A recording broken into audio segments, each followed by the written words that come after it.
Hello, नमस्कार सगळ्यांना. खूप खूप हृदयापासून सगळ्या माझ्या ध्यानी कुटुंबाचं खूप खूप स्वागत आहे सगळ्यांचं. माझ्या आत्म्यापासून तुमच्या सगळ्यांच्या आत्म्यांना मी वंदन करते, प्रणाम करते, आभार मानते. Thank you so much.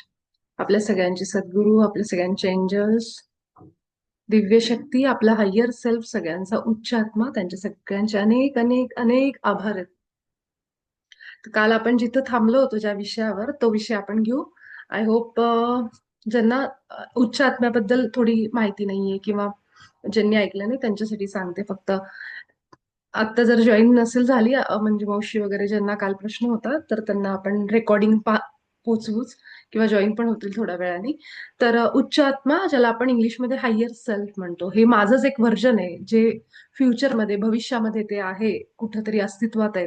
आणि ते व्हर्जन मला गाईड करतं की तू आत्ता इथं आहेस ना, तर तुझा हा जो प्रवास आहे जिथं तुला पोहोचायचं, जे डेस्टिनेशन आपण म्हणतो, जे काही आपला ह्या जन्मामध्ये येण्याचं आपलं जे काही ध्येय आहे, तो ध्येय म्हणजे आपला उच्च आत्मा, आपला हायर सेल्फ आहे.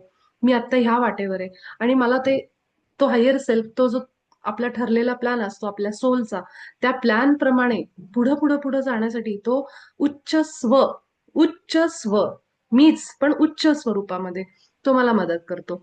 तर हे हे काय असू शकतं, म्हणजे हा मार्ग काय असू शकतो? काही मिळवायचे का, मला काही बनायचे का? जसं की जन्मल्यानंतर बाळ थोडं थोडं मोठं होत जातं, मग त्याला एक सांगितलं जातं की तुला ना डॉक्टर बनायचंय. मग डॉक्टर, कारण घरामध्ये डॉक्टर लोक आहेत, त्यांची ते मार्गदर्शन मिळतं, तो वारसा मिळतो आणि त्याप्रमाणे त्या बाळाला तसं घडवलं जातं. आणि खरोखर मोठेपणी जाऊन तो डॉक्टर होतो समजा. तर हे किंवा इंजिनियर असेल किंवा अजून कुठलंही क्षेत्र असेल, आर्किटेक्ट, हे सगळ्या घरामध्ये जे त्याला मिळतं त्याप्रमाणे त्याची तशी तशी जडणघडण होत जाऊन असं होऊ शकते की ते बाळ खरोखर डॉक्टर बनलं. बऱ्याचदा असं होत नाही की इच्छा असते घरातल्यांची पण ते त्याचा मार्ग निवडतं. तर त्याप्रमाणे आपण जेव्हा ह्या सोलमध्ये येतो, हा आत्मा हा शरीरामध्ये जेव्हा येतो, तेव्हा तो एक प्लॅन घेऊन येतो ज्याला सोल प्लॅन म्हणतात.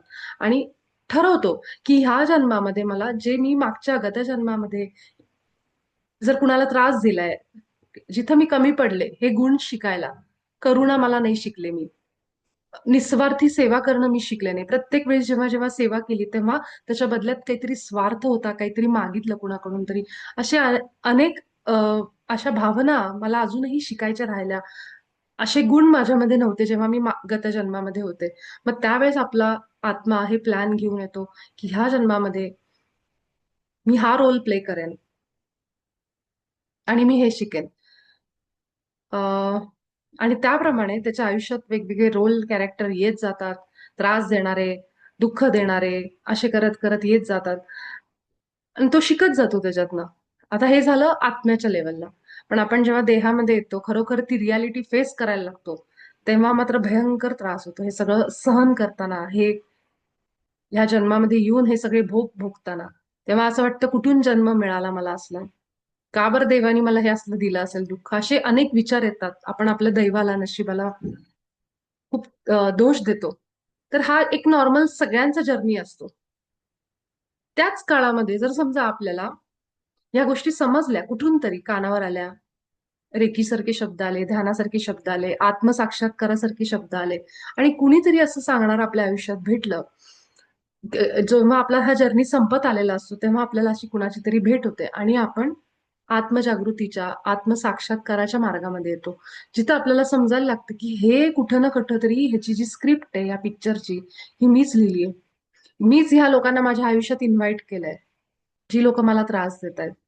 मीच ह्या लोकांना समोर उभं केलंय माझ्या आईच्या रूपामध्ये, वडिलांच्या रूपामध्ये, माझ्या ऑफिस कलिगच्या रूपामध्ये.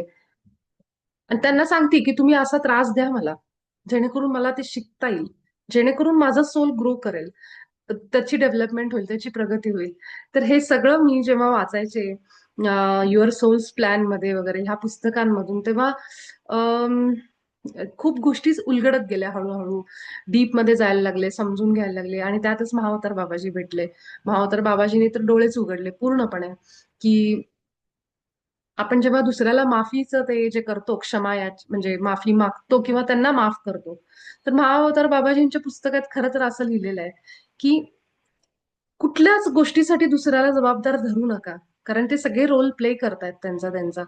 आणि कुठेही त्यांना माफी त्यांनी मागावी आपली, किंवा आपण त्यांना माफ करावं, हा प्रकारच नाहीये, त्यांनी तर सांगितलंय स्पष्ट. पण तरीही केवळ ती भावना येण्यासाठी तुम्ही त्यांना म्हणू शकता डोळे बंद करून, अशा व्यक्तींना जे आपले खूप त्रास देतात आपल्याला, की मी तुम्हाला क्षमा करतो. तुमच्यामध्ये ती कॅपॅसिटी नाहीये की तुम्ही मला दुःख द्याल. खरं तर असं त्याच्यामध्ये आहे. आता हे मी आत्ता सांगितलं तर नाही कळणार. त्याच्यासाठी पूर्ण तो चॅप्टर, जो पुस्तकातला जो धडा आहे बाबाजींनी लिहिलेला, तो पूर्ण नीट वाचावा लागेल. मग त्या गोष्टी समजतील बाबाजींना काय म्हणायचं होतं.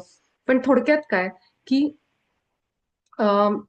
हे जेव्हा आपण स्वीकारायला लागतो ह्या अध्यात्माच्या प्रवासात आल्यानंतर, तिथून आपल्या आपली एनर्जी वाढली, आपली ऊर्जा वाढली, की आयुष्यामध्ये बदल व्हायला लागतात.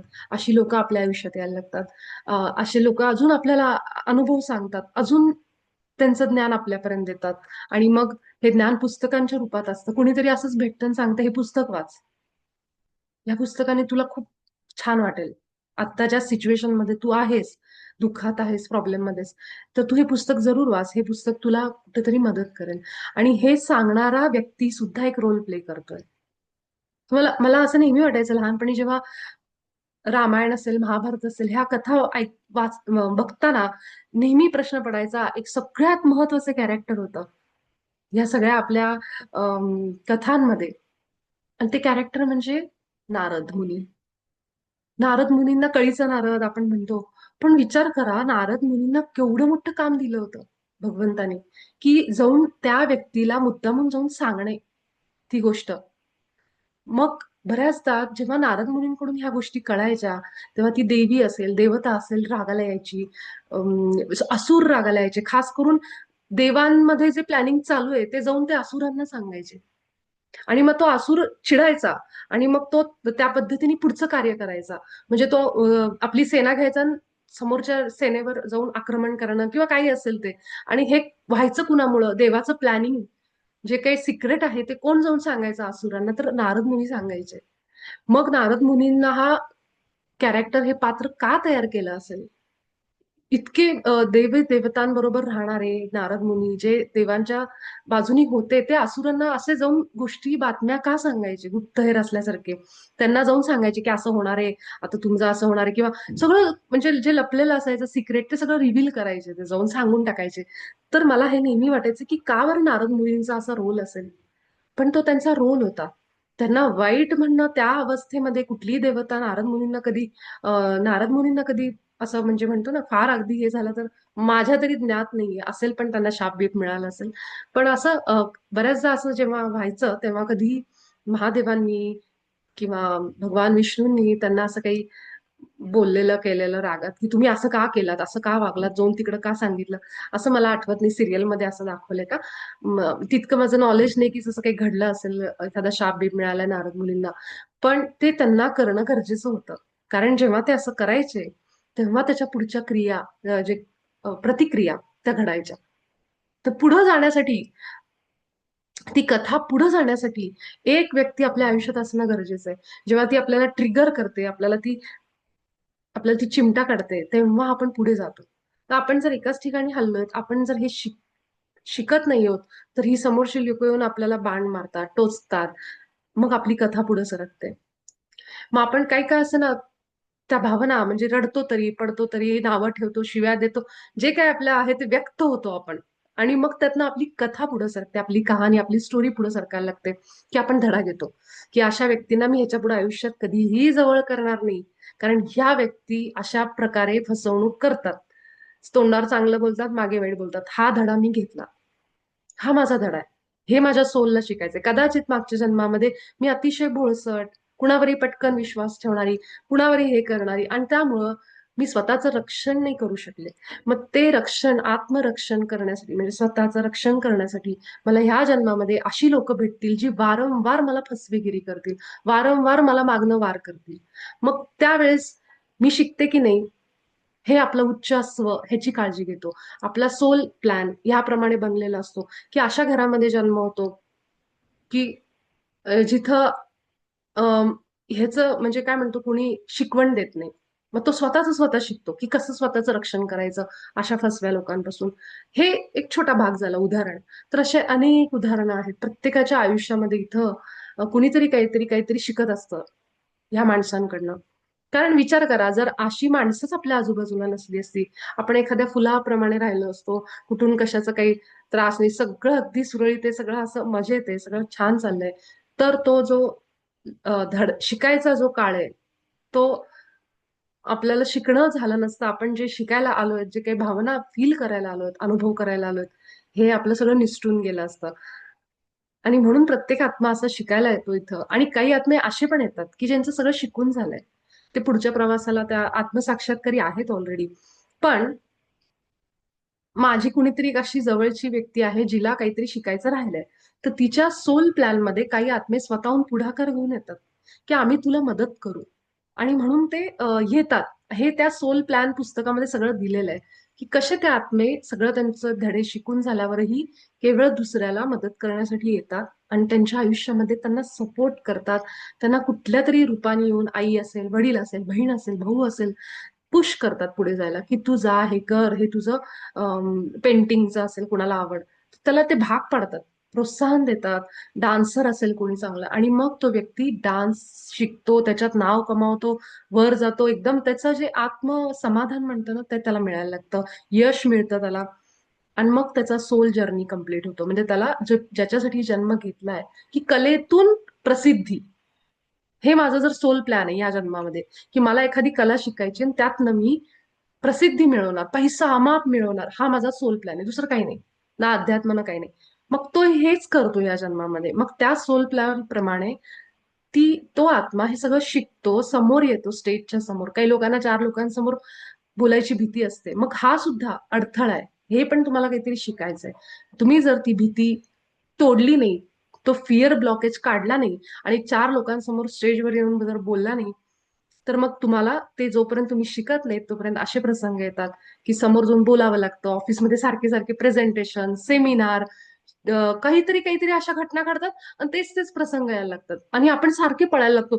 मला नाही बोलायचं, मला नको, मला भीती वाटते. काहीतरी नाटकात घेतील, स्कूलमध्ये, कॉलेजमध्ये तुम्हाला ड्रामा, डान्समध्ये घेतील, का तर ते स्टेज फिअर तोडण्यासाठी. आणि आपण असं वाटतं, अरे कशाला हे माझ्यासारखं, मला नाही आवडत. माझी एक मैत्रीण होती, मला आठवत आहे, तिला नेहमी ऑफिसमध्ये सेमिनार असायचं जेव्हा ना, तेव्हा ती नेहमी तिथं काहीतरी रिझन सांगायची, मला काहीतरी जायचंय काहीतरी, आणि दरवेळेस ते सेमिनार चुकून ती हाफ डे घेऊन घरी यायची. आणि तेव्हा मी जॉब शोधत होते, तेव्हा मला जॉब नव्हता, तेव्हा ती मला आल्यावर सांगायची, आज आमच्या इथं ना सेमिनार होतं आणि मी पळून आले. मी तिला ओरडायचे, काय करत नाहीयेस, दे की एकदा सेमिनार, काय बिघडते तुला. पण तिला ती भीती. आणि एकदा तर तिने हाईटच केली की सेमिनार होतं आणि चक्कर आल्याची ऍक्टिंग केली आणि घरी निघून आली. आणि आल्याला मग सांगायला, मला चक्कर आली, चक्कर आली म्हणून. आणि थोड्या वेळाने सांगितलं की मी मुद्दामून असं केलं कारण मला ते फेस करायचं नव्हतं. म्हणजे ह्या लेवलला त्या गोष्टी असतात की तुम्हाला तितकं ते समोर आणलं जातं. आपल्याला ते कदाचित त्या क्षणाला अवघड वाटतं, जड वाटतं, पण जोपर्यंत आपण तो धडा घेत नाही तोपर्यंत ते प्रसंग पुन्हा पुन्हा येत राहतात. घेतल्यानंतरही येतात कधी कधी. आता मला मान्य आहे बाबा, माझं हे झालं शिकून, आता झालं, मग काय येतात. मग त्या जो समोरचा जो आत्मा आहे त्याचं काहीतरी शिकायचं राहिलं असं, आपण त्याला हेल्प करत असतो, आपण त्याला टॉर्चर करू, आपण त्याला त्रास देऊ, तेव्हा तोही शिकतो त्याच्यातनं. म्हणजे हे सगळं कनेक्टेड आहे. म्हणून आपल्या पुस्तकांमध्ये आपल्या जे आध्यात्मिक गुरु आहेत ते सगळे सांगतात की एव्हरीथिंग इज कनेक्टेड. आपण सगळेजण कनेक्टेड आहोत, आपल्या सगळ्यांची चेतना, आपल्या सगळ्यांचे विचार, भावना या सगळ्या जोडलेल्या आहेत. तर ह्या पद्धतीने ही गोष्ट पुढे पुढे जात असते. मग जेव्हा आपल्याला अशी पुस्तकं समोर येतात, जसं आज अम, आपले मास्टर त्यांनी टाकलं श्री म्हणून, ज्यांचं नाव आहे, मला त्यांचं नाव पण नीट माहित नाही, सॉरी फॉर दॅट, की मला त्यांचं नावही पूर्ण माहित नाहीये. त्यांनी प्लीज एकदा तुमचं नाव पण सांगा, कारण तुम्ही नवीन आहात आणि हे मास्टर आपल्याला युट्यूबवरनं जोडले गेलेले आहेत. त्यामुळे मी त्यांना ओळखत नाही खरं तर. तर तुम्ही तुमचं इंट्रोडक्शन पण द्या, मी तुम्हाला आज आग्रह करेन. जर आहात आहात का तुम्ही आज? हा, आहेत. तर तुम्ही प्लीज तुमची माहिती पण द्या. आज त्यांनी आपल्याला खूप छान पुस्तक शेअर केलं, यू आर द प्लेसिबो नावाचं. आणि ते पुस्तक सगळ्यांनी जरूर वाचा. आणि मी हे जे काही सांगितलं, हे सगळं जे ज्ञान आहे, हे केवळ आणि केवळ महावतार बाबाजींच्या युनिफाईड नावाच्या पुस्तकामुळे माझ्यापर्यंत आलेलं आहे. मी अनेक पॉडकास्ट ऐकत असते. मी अनेक जणांची इंटरव्ह्यूज असे असतील जे मला कॉल करतात, म्हणजे युट्यूब उघडल्या उघडल्या. मी तशी प्रार्थनाच करते की जे काही माझ्या उपयोगाचं ज्ञान आहे ते मला मिळू दे. हे करते आणि जे जे माझ्याकडे असं समोर येतात आणि मला जे अट्रॅक्टिव्ह वाटतात, ज्यांच्याकडे माझी एनर्जी खेचली जाते, ते मी सगळे ऐकून त्यातलं ज्ञान घेते. खूप पण ऐकायचं नाही आपल्याला. त्याच्यामुळे पण कन्फ्युजन्स होतात. आपण प्रमाणात जर माहिती गोळा करायला, कारण ती माहिती आहे. ती खूप गोळा करायला लागली, ह्याचं हे ऐकलं, त्याचं ते ऐकलं, की आपल्याला कन्फ्युजन पण होतं. त्यामुळं दिवसभरामध्ये एवढा ऐकायचं फार तर फार, आणि बाकी वेळ आपण आपल्या जे प्रेझेंट आपलं वर्तमान आहे, जे आपलं संसार आहे, ज्याच्यात आपण आहोत त्याच्यासाठी द्यायचा आणि साधनेसाठी द्यायचा. असं पण नाही की हे साधना आणि अध्यात्म करताना आपल्या घरातल्या जबाबदाऱ्या, जसं त्या दिवशी मला एका मास्टरने सांगितलं, मी कुणाकडे तरी जेवायला गेले होते मैत्रिणीकडे, असं तिने सांगितलं, आणि मी त्यामुळे ध्यानाला बसू शकले नाही. तिला त्याच्यात वाईट वाटत होतं, पण असं नाही करायचं. कारण आपण ज्या ठिकाणी गेलोय, ज्या मैत्रिणीकडे गेलोय, जिथं कुठं आपण आहोत, ते डेस्टिन आहे. ते ते तिथं तुम्ही असणं गरजेचं आहे. मग तेव्हा ध्यान बुडलं माझं, हा विचार नाही करायचा. कारण जे काही आपल्या समोर आहे, जो प्रसंग आपल्या समोर आलाय, घरातला असेल, बाहेरचा असेल, तो त्यावेळी घडणं गरजेचं असतं आणि त्याप्रमाणे ते घडत असतं. तर आपण जिथं आहोत ना, त्याचा आनंद घ्यायचा. मग मी जर ध्यान झालं नाही किंवा ह्या विचार नाही करायचा. एखाद्या दिवशी ध्यान नाही जरी झालं, तरी सुद्धा आपण आज दिवसभरामध्ये किती माइंडफुल होतो, प्रत्येक गोष्ट करताना, की खूप विचारांमध्ये होतो. ह्याच्यावर लक्ष द्या. माझ्या विचारांकडे माझं लक्ष आहे का? माझ्या श्वासांकडे माझं लक्ष आहे का? मी हातात जे काम करते त्याच्यावर माझं लक्ष आहे का? हे सुद्धा एक प्रकारचं माइंडफुलनेस जगणं, हेच आपल्याला पाहिजे. म्हणून आपण ध्यान करतोय. मग जर ते तुम्ही करत असाल, तर तुम्ही ध्यान बसू नाही शकलात तरी हरकत नाही. पण आपल्या हातामध्ये जे आहे, आपण ज्या मित्रांबरोबर, फॅमिली बरोबर, ते खूप महत्वाचं आहे. ते जिथं आपण आहोत ना, त्याचा आनंद घेणं गरजेचं आहे. त्या क्षणामध्ये राहणं गरजेचं आहे. हे पण महत्वाचं. नाहीतर सारखं आपण YouTube ऐकू, सारखं आपण हे बघू, हे वाचू, ते वाचू आणि जगणंच विसरून जाऊ. असं नाही करायचं. कारण ह्या आठवणी आहेत ज्या आपण बनवतोय आपल्या फ्युचरसाठी, आणि म्हणून हे आपल्याला दिलेला आहे ध्यान मार्ग. नाहीतर मग आपण कुठेतरी सगळा संसार सोडून गुहेत जाऊन बसलो असतो. पण आपल्याला महाअवतार बाबाजी म्हणा, हे गुरु जे आपले आहेत, यांनी हा ध्यान मार्ग दिलाच यासाठी, की संसार आपली रियालिटी, थर्ड डायमेन्शन आपलं जग, जिथं आपण जगतोय मटेरियल लाईफ, म्हणजे भौतिक सुख, घरातली सगळी भौतिक सुख घ्यायचा आपल्याला अधिकार आहे. त्याच्यात कुठेही कमीपणा नाही, की मी अध्यात्म करते, ध्यान करते म्हणजे मी चांगले कपडेच नाही घातले पाहिजे, दागिने, सगळं करायचं. आपण संसारात राहून ध्यान मार्ग स्वीकारलाय. तर ह्या दोन्ही गोष्टी आपण जगायच्या. तर श्री म्हणून जे आहे, तर मी तुम्हाला प्लीज विनंती करते की तुम्ही एकदा सगळ्यांना तुमचं इंट्रोडक्शन पण द्या, कारण मी सुद्धा तुम्हाला ओळखत नाही आणि मला नाव पण नीट माहित नाहीये त्यामुळं.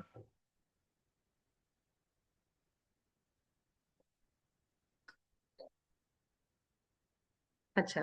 त्यांनी लिहिलंय की माझं नाव श्रीधर गिरी गोसावी आणि मी कोल्हापूरमधून आहे. Thank you Shridhar sir.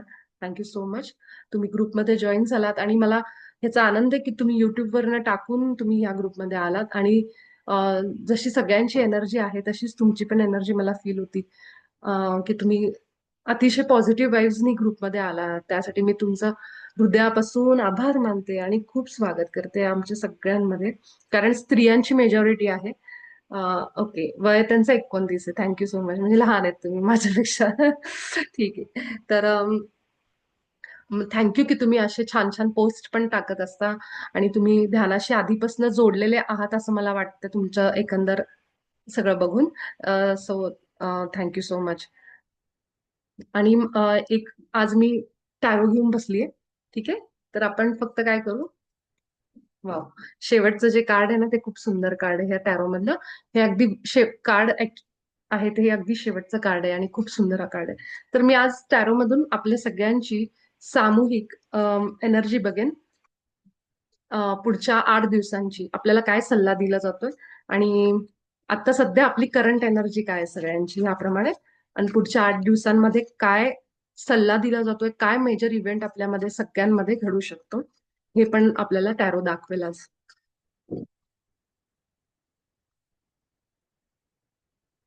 तर मी भगवंताला, परमात्म्याला विनंती करते की आम्हाला सगळ्यांना तू मार्गदर्शन कर, आणि आम्हाला सगळ्यांना तू सांग की आमच्या सगळ्यांची सामूहिकरित्या करंट एनर्जी काय आहे.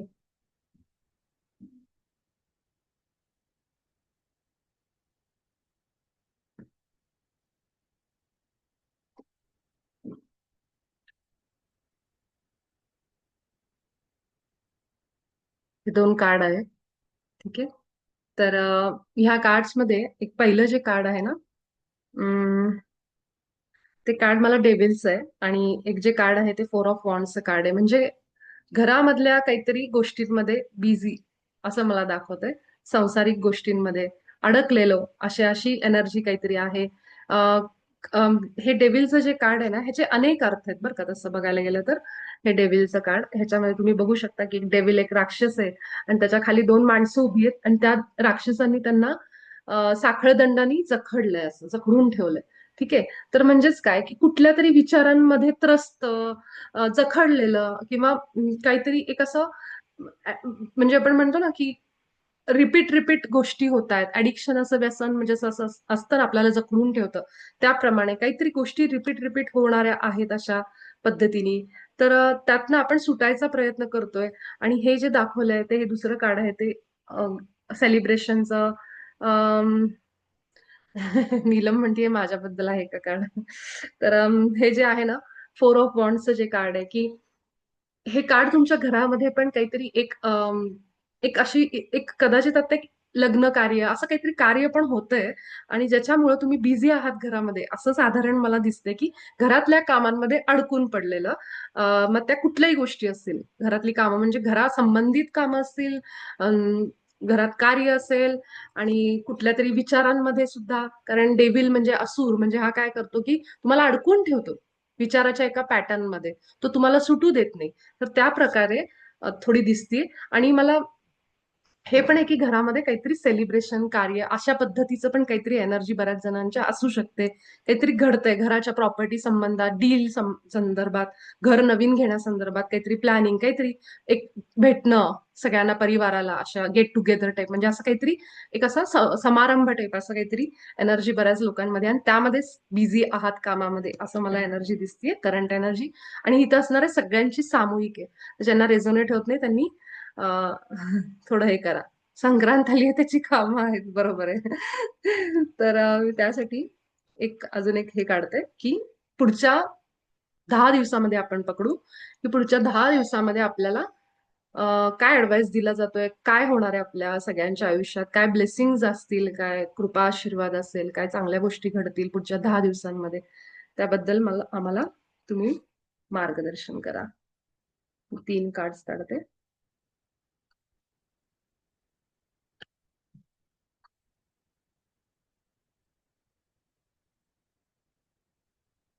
ओके.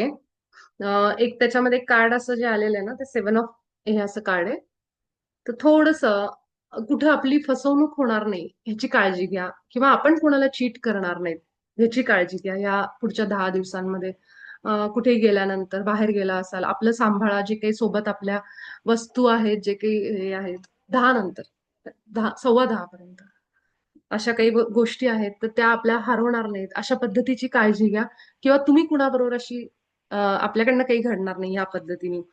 नंतर जर तुम्ही जे म्हणतो ना की पास्ट मधून म्हणतो ना आपण की पास्ट मधून तुम्ही बाहेर यायचा प्रयत्न कराल पुढच्या 10 दिवसांमध्ये. आणि अजून एक मला चांगलं कार्ड एकदम मस्त आलंय की जे म्हणजे किंग ऑफ पेंटिकल्स. काहीतरी पैशा संदर्भात जर काही कामं अडकली असतील आपली तर ह्या 10 दिवसांमध्ये होण्याचे चान्सेस आहेत. किंवा नवीन ऑपॉर्च्युनिटीज, किंवा एक असं काहीतरी आपण डिसिजन घेऊ पैशा संदर्भात, काहीतरी नवीन सुरू करण्यासंदर्भात, नोकरी असेल, बिझनेस असेल, ह्या संदर्भात जर कुणाचं असेल तर अशा टाईपची काहीतरी पैशाशी रिलेटेड मला एनर्जी दिसतीये. आणि अं, एक म्हणजे की दुसरं कुठलं कार्ड होतं ते, एक होतं हा की थोडस काय म्हणतो त्याला आपण की थोडं काळजी घ्या. ह्या 10 दिवसांमध्ये असं काही होणार असेल, कुठे जाणार असाल, प्रवास करणार असाल अशा गोष्टीमध्ये तर. आणि मावशी मी आज परत एकदा विसरले ह्याचं आपलं ऑराचं. पण जो ऑडिओ टाकला आहे श्रीधर सरांनी, तर तो नक्की तो ऐकून पाठ करायचा आहे. आणि आपण दिवसभरामध्ये जेव्हा जेव्हा आपल्याला लक्षात येतं की मला थोडं एनर्जी लो वाटतेय, अशा वेळी आपण तो ऑडिओ ऐकायचा आणि त्यामध्ये जसं सांगितलंय त्याप्रमाणे बोलायचं. ते पाठच करून ठेवायचं, की दिवसभरामध्ये मी घराच्या बाहेर पडताना, कुठेही चालले, गर्दीमध्ये, हॉस्पिटलमध्ये, कुणा आजारी माणसाला भेटायला, कुठल्याही व्यक्तीकडं किंवा लोक आपल्या घरी आलीत काही सांगायला त्यांचं दुःख, त्यावेळेस पहिल्यांदा स्वतःचा ऑरा क्लीन करायचा आणि स्वच्छ करून पहिल्यांदा प्रोटेक्ट करायचा. तो प्रोटेक्ट म्हणजे आपण लॉक घालतो ऑराला. म्हणजे जरी समोरचा माणूस त्याचं मन हलकं करायला मला सांगतोय, तरी मी ते आत जाऊ देत नाहीये. माझा ऑरा प्रोटेक्टेड आहे. कुठेतरी मला आता ते एक सीमा, एक बॉर्डर टाकणं जमलेलं आहे, की त्याची दुःख त्याच्यापाशी, त्याचा प्रवास त्याच्यापाशी. पण मी ते दुःख माझ्या खांद्यावर घेऊन जगणार नाही, कारण माझा जो प्रवास आहे तो वेगळा आहे. पण मी जरूर त्याला मदत करेन, जर तो मला सल्ला मागायला आला तर, की काही सांगायला आला, विचारायला आला, तर मी माझ्या पद्धतीने सल्ला द्यायचा प्रयत्न करेन. पण ते दुःख मी इमोशनली, कारण काय असतं, आपल्याला वाटतं अरे मला काही फरक नाही पडला त्याचं ऐकून, पण तरी सुद्धा आपलं सबकॉन्शियस ते सगळं घेत असतं. आपल्याला ते नंतर जेव्हा झोपतो ना आपण, तेव्हा ते सबकॉन्शियस सगळं प्रोसेस करतं, जे जे डेटा आपण घेतला आहे तो. तर मी तो ऑडिओ परत एकदा ग्रुपवर पाठवते.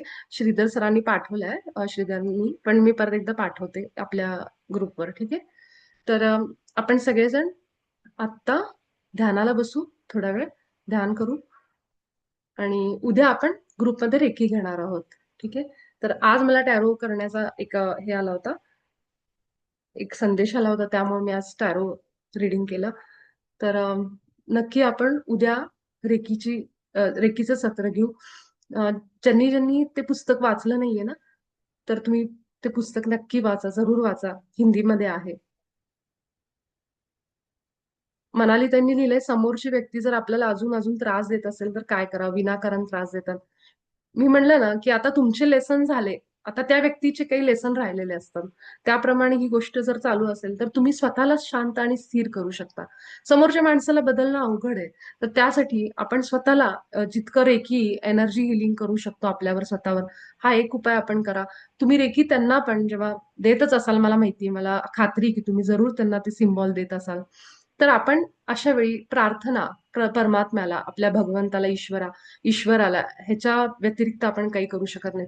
जे काही उपाय आपण सांगतो इथं, ते स्वतःसाठी सांगतो, आपल्या त्या लोकांसाठी सांगतो. पण ते करूनही जर ती व्यक्ती बरोबर असं होत असेल, तर तो आपला जो धडा आहे तो अजून, ते भोग आहेत जे प्रारब्धाचे, ते अजून आपले सुरू आहेत. आणि ते झाल्याशिवाय आपल्याला ह्याच्यातनं म्हणतो ना, की त्या पद्धतीने मुक्ती नाही मिळत त्यांच्यातून. हा, पण जर मी स्थिर आहे आतमधून, मी रोजच्या रोज माझी एनर्जी हे करायचा प्रयत्न करते, म्हणजे काय म्हणतो, क्लीन करायचा प्रयत्न करते, रेकी असेल, ध्यान असेल, तर कदाचित मी त्या परिस्थितीतही स्थिर राहू शकते.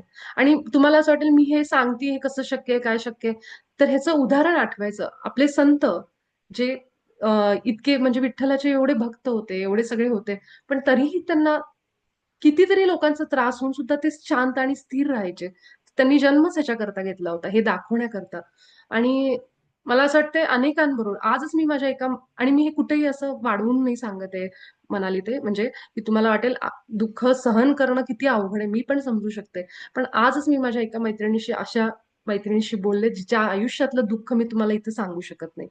पण ती खरोखर, तिला हॅट्स ऑफ. आत्ताच ध्यानाच्या आधी थोड्या वेळ मी तिच्याशी बोलत होते, की त्या मुलीमध्ये एवढी सहनशक्ती आणि एवढी ताकद आहे, की तिचा नवरा ज्या पद्धतीने तिला वागणूक देतोय, तरी सुद्धा ती म्हणती, की मला ते स्वीकार आहे.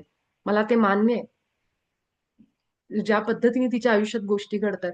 तर मग अशा लोकांचे जेव्हा मी ऐकते, तेव्हा समजतं, की लोक काय लेव्हलला आता गेलेली आहेत. म्हणजे बरीचशी लोक, कारण ती स्वतः म्हणते, की माझ्या आत्म्याने हे सगळं लिहून आणलंय, मला माहितीये, आणि मला त्याचा स्वीकार आहे. आणि मी कारण ती स्वतःला शांत ठेवायचा प्रयत्न करते, स्वतःची एनर्जी ती स्वतःवर काम करते. त्यामुळे मी हे सांगते, की अशी अनेक लोक आहेत, ज्यांच्या आयुष्यात खरोखर अशा प्रकारची दुःख आहेत. आणि त्यावेळी त्या माणसाला आपण बदलता येत नाहीये ना, मग स्वतःवरच काम करून स्वतःला शांत, स्थिर आणि कशा पद्धतीने उच्च ऊर्जेमध्ये आपण ठेवू शकतो, चांगल्या ऊर्जेमध्ये, की जितकं त्याला तो त्रास होतोय, दगडं मारतायत आपल्याला लोक, तरी सुद्धा माझ्या हृदयातून त्याच्याकडे काय जातंय, मी काय करू शकते, मी इतकं त्याला प्रेम, कारण त्याच्याकडे प्रेमच नाहीये म्हणून ते सगळं माझ्याकडे येतंय, फ्लो माझ्याकडे. मी त्याला इतकं प्रेम पाठवते, इतकं प्रेम पाठवते. आणि बघू हे किती दिवस त्याला कमी पडेल, किती दिवस त्याला लागेल ते प्रेमाने ते भरून जायला, समोरचं भांड, त्या भांड रिकाम आहे. माझ्यात प्रेम भरून मी पाठवतीये, ते भांडं भरायला किती दिवस लागेल ह्याची वाट आपण बघतो. आणि अशा वेळी हेच कार्य जर तुम्ही केलं तर तुम्हाला जाणवेल की जेवढे दिवस ते लागणार होते खरं तर ते प्रारब्ध पूर्ण व्हायला, ते कर्मच जळतात. म्हणून ध्यान आणि रेकी ह्या गोष्टी अशा आहेत की तुमची कर्म जाळतात. ह्याला म्हणतात ना, कारण तुम्ही इतकं ते हार्ट चक्र माझं हील झालं रेकीमध्ये समजा, तर आपोआप त्या हृदयातनं प्रेम जायला लागतं. आपोआप. तुम्ही काही न करता माणूस तुमच्यावर चिडतोय, करतोय, मी शांत आहे, मी थंड आहे, मी स्थिर आहे आणि माझं प्रेम वाहायला लागले बाहेर. मग काय होतं, माझं प्रेम व्हायला लागलं, माझा कर्मच जळलं. जे त्याच्याबरोबर होतं, ते कर्माचा पॅटर्नच ब्रेक झाला. ते तिथंच तुटलं आणि जळून गेलं. म्हणून कर्म म्हणतात ना, की कर्म जाळणारी साधना म्हणजे ध्यान, रेकी. ह्या गोष्टी आहेत. म्हणून तुम्ही प्रयत्न करा, की जितकं तुम्ही त्या व्यक्तीला तुमच्या हृदयातनं प्रेम प्रकाश पाठवता, जे महाअवतार बाबाजींचं सांगणं आहे. प्लस तुम्ही स्वतःला रेकी द्या. स्वतःवर लक्ष ठेवा, फोकस ठेवा आतमध्ये. तुम्हाला बाहेरच्या जगाचा काहीच परिणाम होणार नाही. ते ओरडतंय बाहेरचं जग, ओरडू दे. ते गोंधळ करतंय, करू दे. मी माझ्या आतमध्ये मस्त आहे. ह्या पद्धतीचं आपण आपलं आयुष्य करतोय आणि करायला पण पाहिजे पुढे जाऊन अजून. तर ही तर अनेक संकटं आपल्याला येऊ शकतात, येतील. त्यावेळेस मी त्यांना न बदलता माझ्यावरच काम करायला पाहिजे. तरच मी सुखी राहीन. असा संदेश मला आत्ता येतोय.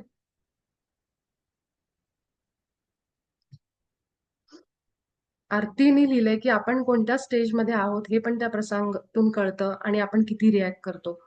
अगदी बरोबर आहे. ही आपलीच लर्निंग आहे ना, आपलंच शाळा आहे. आपल्याला वाटतं, अरे आपणच किती करायचं, आपणच किती बदलायचं, समोरचं नाही बदलत आहे. ऑप्शनच नाहीये त्याला दुसरा. अशा वेळी एकतर आपण प्रे करू शकतो. प्रार्थनेमध्ये शक्ती असते आणि ती ध्यानात आणि रेकीमध्ये स्वतःवर काम करून स्वतःची शक्ती वाढवून आपणच त्या सगळ्या व्हायब्रेशन्स बदलू शकतो आपल्या आजूबाजूच्या. की मीच इतकं प्रेमाने भरून जाईन आणि सगळं प्रेमाने भरून टाकेन त्या फ्रिक्वेन्सीनी. कारण प्रेम ही फ्रिक्वेन्सी आहे. जशी आपली कलर्सला फ्रिक्वेन्सी असते ना, व्हाईट कलर, हे कलर, ते जसं रागाला फ्रिक्वेन्सी, त्याप्रमाणे प्रेमाला पण एक प्रकारची फ्रिक्वेन्सी दिलेली, व्हायब्रेशन दिलेले आहेत. जसं मी नेहमी आतापर्यंत सांगत आले. तर मी तुम्हाला खूप खूप प्रेम आणि प्रकाश पाठवते मनाली ताई आत्ता ह्या प्रसंगाला. आणि तुम्ही रेकीचा वापर करा. भरपूर रेकीची सिम्बॉल वापरा आणि तीच जी एनर्जी ती ट्रान्समिट करा, समोर पाठवा, तुमच्या आजूबाजूला पाठवा. आणि एक वाक्य अजून बोलू शकता सगळेजण, जे महाअवतार बाबाजींनी सांगितलंय, की मी माझ्या घरातल्या प्रत्येक विचाराला आत्ता ह्या क्षणाला प्रेम आणि प्रकाश पाठवते. जो कुठला वाईट विचार कुणाच्या मनात आला असेल आणि ते व्हायब्रेशन बाहेर पडले असतील, तर ते सुद्धा प्रेमामध्ये कन्व्हर्ट होतात. असं महाअवतार बाबाजींचं ते वाक्य आहे, की मी माझ्या घरातल्या आत्ता असणाऱ्या प्रत्येक विचाराला प्रेम आणि प्रकाश पाठवते. म्हणजे स्वतःचा ऑरा क्लीन करायचा, स्वच्छ करायचा, लॉक करायचा आणि सगळ्यांना प्रेम प्रकाश विचारांना पाठवून द्यायचा. हे उपाय आपण करू शकतो. आणि मी अजून एक सांगते, तुम्ही युट्यूबवर अनेक वर्कशॉपमध्ये अनेक लोकांकडनं अनेक उपाय ऐकाल, की तुम्ही हे उपाय करून बघा, तो उपाय करून बघा. पण हा उपाय जो आहे महाअवतार बाबाजींचा, हा अल्टिमेट उपाय आहे. ते तुम्हाला तात्पुरते रिझल्ट्स देतील. पण ह्या पद्धतीने जर आपल्या एनर्जीवर आपण काम केलं, ते आयुष्यभर आपल्याला उपयोगाला पडेल. अ, केवळ काही वेळासाठी नाही, काही थोडक्या क्षणांसाठी नाही. कारण आपण इंटरनली स्वतःला बदलतोय. आपलं अंतःकरण बदलतोय. हृदय बदलतोय आपण आपलं. जी ओरिजिनल बदलतं म्हणजे काय? ओरिजिनली आपण जसे होतो, आत्मस्वरूपामध्ये तिथं आपण जातोय. आठवतंय ह्या सगळ्या गोष्टी. म्हणजे खरं असं म्हणतात, की we are remembering our soul असं म्हणतात. आपण जे होतो त्याला आपण पुन्हा उजाळा देतोय. त्याच्यामध्ये जातोय. ते आठवतोय असं म्हणतात. अ, आध्यात्मिक भाषेत बोलायचं झालं तर. तर शेवटची 5 मिनिटं राहिलीत. आपण ध्यान करू 5 मिनिटामध्ये आणि मग थोड्या वेळ तुम्ही हे झाल्यानंतर पुन्हा थोड्या वेळ ध्यानाला पण बसू शकता. ठीक आहे? तर आपण सगळेजण डोळे मिटून 5 मिनिटासाठी एकाग्र होऊन केवळ आपल्या नैसर्गिक येणाऱ्या जाणाऱ्या श्वासांकडे लक्ष देत बसा. एक मोठा श्वास घेऊ आपण.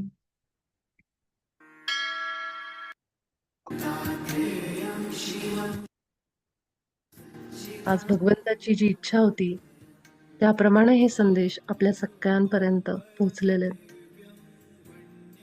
एक मोठा श्वास घेत पुन्हा एकदा परमात्म्याच्या आपल्या हृदयामध्ये आभार मानत एक एक पावलाने आपण पुढे पुढे जात आहोत. त्यासाठी आपल्या हृदयामध्ये भगवंताचे आभार माना आणि एक मोठा श्वास घ्या.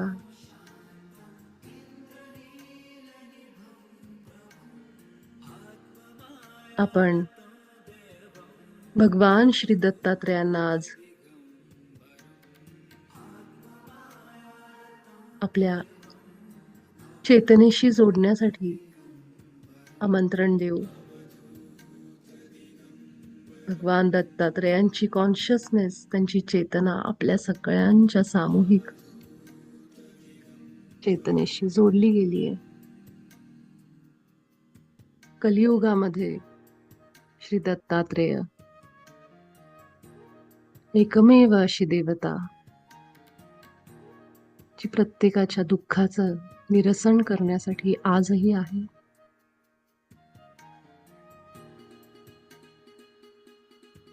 अगदी जे काही आपल्या आयुष्यात होतंय त्यासाठी देखील त्या परमात्म्याचे आभार माना. जी कुठल्या माझ्या कर्माची बंधनं, कुठल्या जन्माची माझी कर्म शिल्लक राहिली असतील,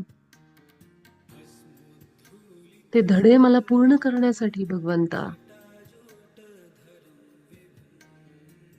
योग्य मार्ग दाखव, योग्य मार्गावर मला ठेव. जो माझ्या सर्वोच्च हिताचा मार्ग आहे त्या मार्गावर मी नेहमी राहू दे. माझ्या उच्च स्वला मी पूर्णपणे शरण आहे, सरेंडर आहे. हे माझा उच्च स्व, माझा हायर सेल्फ, तू सतत प्रत्येक क्षणाला माझ्या सोबत राहा. मला मार्गदर्शन कर जेणेकरून मी माझ्या सर्वोच्च हिताच्या मार्गावर असेन.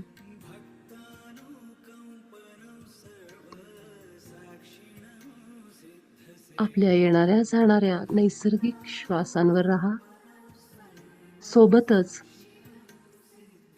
महाअवतार बाबाजी, ब्रह्मर्षी पितामह पत्रीजी, आर्कएंजल मायकल हे सगळे आपल्या सोबत आहेत. आपली इष्ट देवता, आपले गुरु आपल्या डोळ्यासमोर आणा आणि कल्पना करा, माझ्या शेजारी आत्ता माझे इष्ट गुरु, इष्ट देवता बसलेले आहेत. जितकी आपली कल्पना तीव्र असेल, आतून असेल, तितकं ते आपलं वास्तव बनत जातं. हे आपण नेहमी लक्षात ठेवू. विश्वासाने कल्पना करा, माझ्या शेजारी आत्ता माझे एंजल्स, माझे गुरु, माझी देवता आहे. आणि केवळ आपल्या श्वासांसोबत ध्यान संपल्यानंतरही काही क्षण बसून राहा. जे होत आहे, जे झालंय आणि जे होणार आहे त्या सगळ्यांचा मी या क्षणाला स्वीकार करते.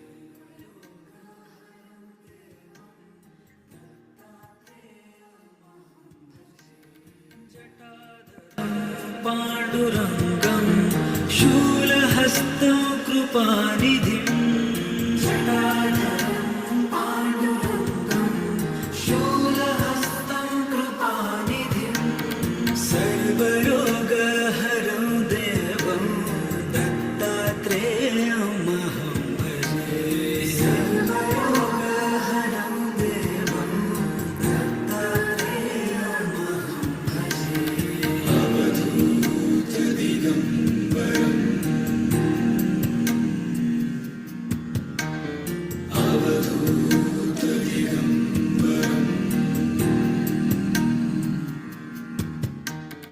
काही क्षण आपण ह्याच अवस्थेत बसून राहा आपल्या श्वासांसोबत आणि आपण भेटू उद्याच्या सत्रामध्ये आपल्या